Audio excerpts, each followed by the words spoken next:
What's up, everybody? This is Whiskey in the Six. I'm Rob. Today I have for you the Tomatin, rhymes with satin, like it says on the back of the box, 14-year-old Portwood finish.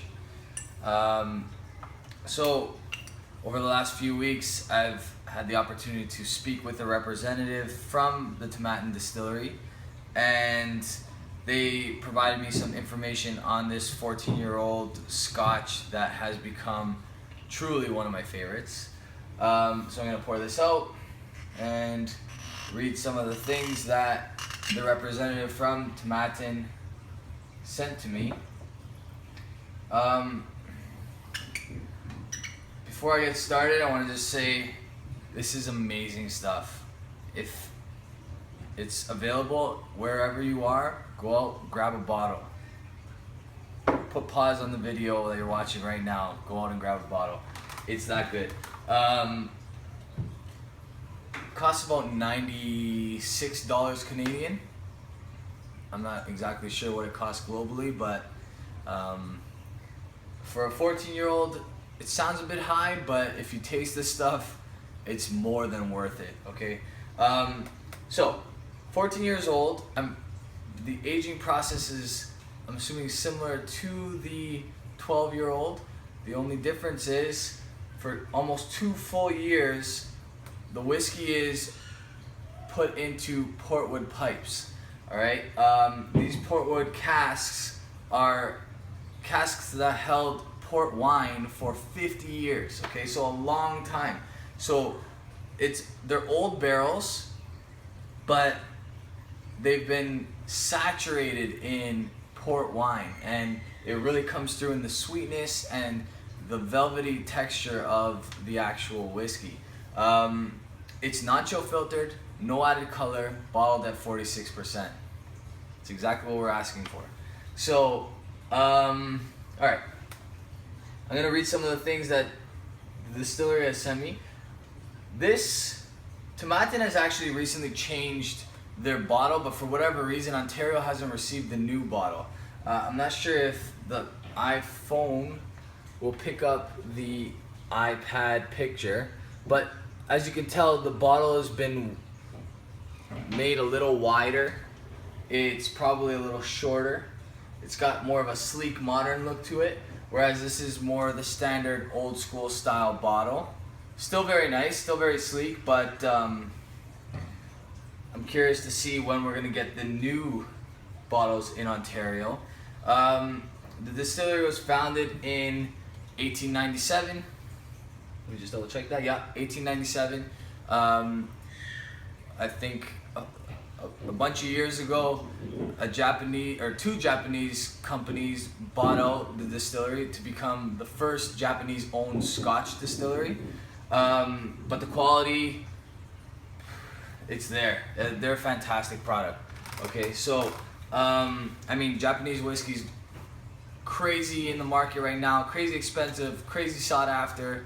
It's probably just as sought after by the connoisseurs out there as Scotch, but for people that know a little less about whiskey, they're still opening their eyes to Japanese whiskey, and they're finding out amazing things.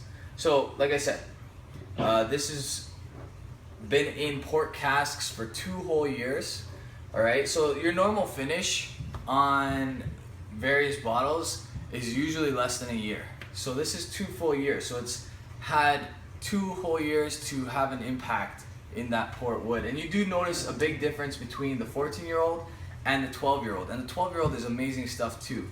But the 14-year-old, man, it's crazy good. Okay, so the notes here say rich, balanced. Sorry about the chaos upstairs. It sounds like there's construction going on, but that's my 9-month-old son playing with his toys.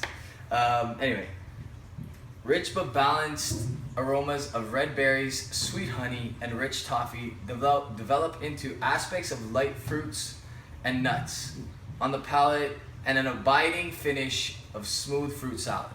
Okay, so I'll tell you what I pick up here on the nose and see if I agree with that, but I mean, it sounds great, and this is great whiskey, so I mean, I mean, it's all a matter of perspective, right? Everybody's gonna have their own sense, everybody's gonna have their own tastes, and they're gonna smell and taste different things from person to person. I sat here with a few people drinking this scotch, and each one of us had a different opinion on what it tastes like and what it smelled like, but we all agreed that it was fantastic stuff. Okay, in this year, Jim Murray gave this a 92.5 rating. Okay, so that's an excellent mark. It's crazy good mark. And it's won a ton of awards. It's got double gold, a gold medal in 2015, a gold medal in 2016. That's at the San Francisco World Championships for spirits. And it doesn't say, I think it's 2013 double gold. Okay, so thanks again to the representative at Tomatin Distillery for giving me this information. I really appreciate it. Cheers. All right, on the nose. Okay, so my mother makes quite a bit of Easter bread come Easter. Easter bread has this really sweet, lemony, fresh smell, and it's delicious. It's like one of my favorite things. It's amazing if you put it in the toaster, even after it's been baked for a few days or whatever. You put it in the toaster, put a little butter on it. It's incredible. I picked that up right away with this. I mean, I'm not sure if other people that have smelled Italian Easter bread know what I'm talking about, but that's what I'm picking up right away. It's so inviting. Okay, you do get that nuttiness. It smells super sweet, like super honeyed, but like one of the best one of the best smelling scotches I've had in a long time. And it develops over time. It gets better and better. It doesn't get worse. Okay, on the palate.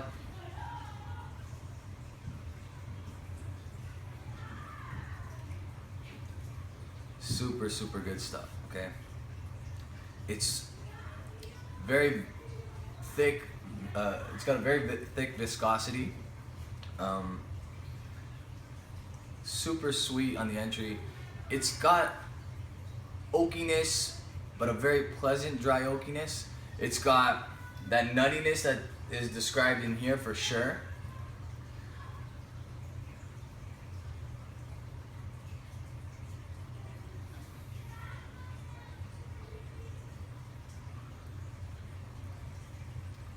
Really good stuff. Really good stuff.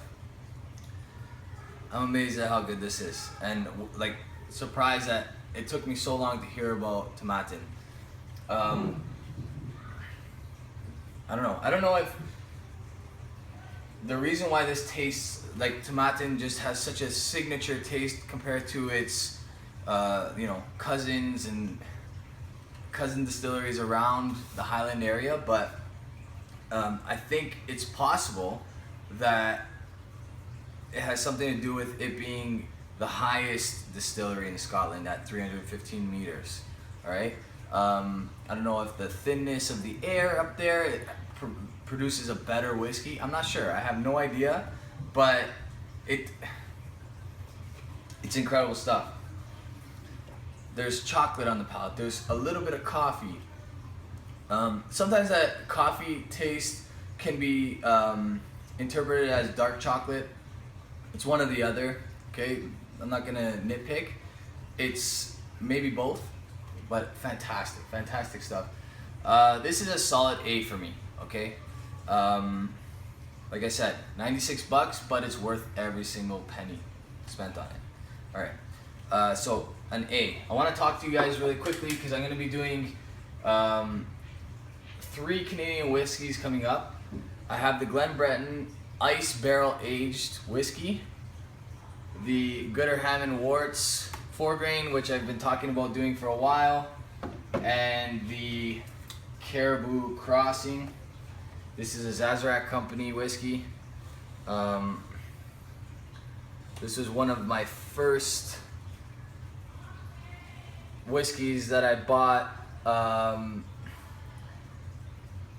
over, let's say $70 Canadian that I really enjoyed. But I mean, since then I've bought a ton, and I mean, at the time I was still buying all kinds of other types of things that were over $80. It's just, this was one of the more expensive Canadian whiskeys at the time. I want to quickly just show you guys this bottle because I think I'll be one of the first to review the 12-year-old. It was actually bottled in 2015, but bottled in December of 2015, so it's pretty rare. It's non-chill filtered with no added color. All right, this is crazy good stuff. It's Canadian, it's from Nova Scotia, it's a single malt. Okay, so it's one of the few Canadian companies that do single malt. They believe that they're the first North American company to do single malt whiskey. We'll talk about them in my next review. That's fantastic stuff. But I don't want to talk too much about other whiskeys when we're talking about the Tomatin 14-year-old. I'll give you one more look. Like I said, it's non-chill filtered, no added color, fantastic stuff. Go buy a bottle or 3 because it's one of those things where once you try it, you're gonna want to have several in your bar. Okay? Solid A. Cheers, guys.